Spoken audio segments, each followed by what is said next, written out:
ನಮಸ್ಕಾರ.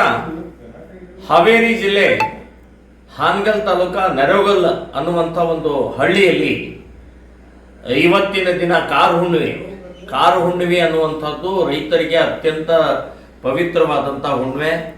ಆ ಹೋರಿ ಎತ್ತುಗಳನ್ನು ಮೆರವಣಿಗೆ ಮಾಡಿಕೊಂಡು ಹಬ್ಬದ ವಾತಾವರಣ ಇರುವಂಥ ಕಾರು ಹುಣ್ಣಿಮೆ ಅದು.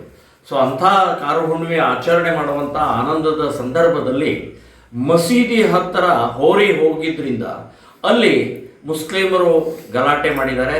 ಗಲಾಟೆಯಲ್ಲಿ ಒಮ್ಮೆಲೆ ಸುಮಾರು 8-10 ಜನ ಗ್ರಾಮಸ್ಥ ರೈತರ ಮಕ್ಕಳಿಗೆ ಕೊಟ್ಲಿ ಕುರುಪಿಯಿಂದ ಕೈಯನ್ನು ಕಡಿದಿದ್ದಾರೆ. ಅತ್ಯಂತ ರಾಕ್ಷಸಿ ಪ್ರವೃತ್ತಿ ಇದು. ಈ ರೀತಿಯ ಮಾನಸಿಕತೆ ಏನು ಮಸೀದಿ ಮುಂದೆ ಹೋರಿ ಬಂದಿದೆ, ಅದು ಏನು ಜನ ಅಲ್ಲೇನು ಒಳಗಡೆ ಹೋಗಿದ್ರು ಏನು ತಪ್ಪಲ್ಲ. ಏನು ಒಳಗಡೆ ಹೋಗಿದೆ ಹೋರಿಗೆ ಏನು ಬುದ್ಧಿ ಇದೆಯಾ? ಸೊ ಹೋದರೆ ಏನಾಯಿತು, ಅನಾಹುತ ಏನಾಯಿತು? ಅವರು ರೈತರಿದ್ದಾರೆ. ಸೊ ಕಾರು ಹುಣ್ಣಿಮೆ ಹಿಂದೂಗಳದ್ದು ಹಬ್ಬ ಆಚರಣೆ ಮಾಡ್ತಾ ಇರುವಂಥ ಸಂದರ್ಭದಲ್ಲಿ ಮಸೀದಿ ಮುಂದೆ ಹೋದ ತಕ್ಷಣವೇ ಹೊಡೆಯೋದ? ಸೊ ಈ ರೀತಿಯ ರಾಕ್ಷಸಿ ಪ್ರವೃತ್ತಿ ಇರುವಂಥ ಯಾರ್ಯಾರು ಹೊಡೆದಿದ್ದಾರೆ, ಇದು ಮರ್ಡರ್ ಕೇಸ್, ಇದು ಹಾಫ್ ಮರ್ಡರ್ ಕೇಸ್. ಇದು ಅವ್ರ ಮೇಲೆ ಪೂರ್ಣ ಪ್ರಮಾಣದಲ್ಲಿ ಒತ್ತು ಒಳಗಡೆ ಹಾಕಬೇಕು ಅಂತನ್ನುವಂಥದ್ದು ಹೇಳ್ತೀನಿ. ಇದರಲ್ಲಿ ಮುಸ್ಲಿಮರು, ಇದರಲ್ಲಿ ಏನಾದರೂ ನೀವು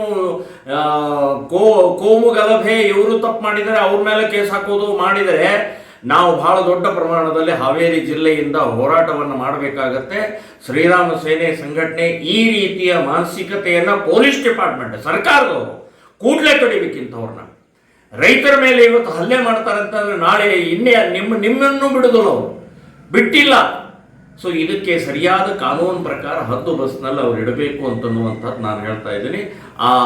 ಯಾರು 8 ಜನ ಯಾರು ರೈತರ ಮಕ್ಕಳ ಮೇಲೆ ಅಥವಾ ರೈತರ ಮೇಲೆ ಹಲ್ಲೆ ಮಾಡಿದ್ದಾರೆ ಅವರು ಕೂಡಲೇ ಆಸ್ಪತ್ರೆಗೆ ಇದು ಮಾಡಿ ಎಲ್ಲ ವ್ಯವಸ್ಥೆಯನ್ನು ಮಾಡಬೇಕು ಅಂತನ್ನುವಂಥ ಸರ್ಕಾರಕ್ಕೆ ನಾನು ಹೇಳ್ತಾ ಇದ್ದೀನಿ.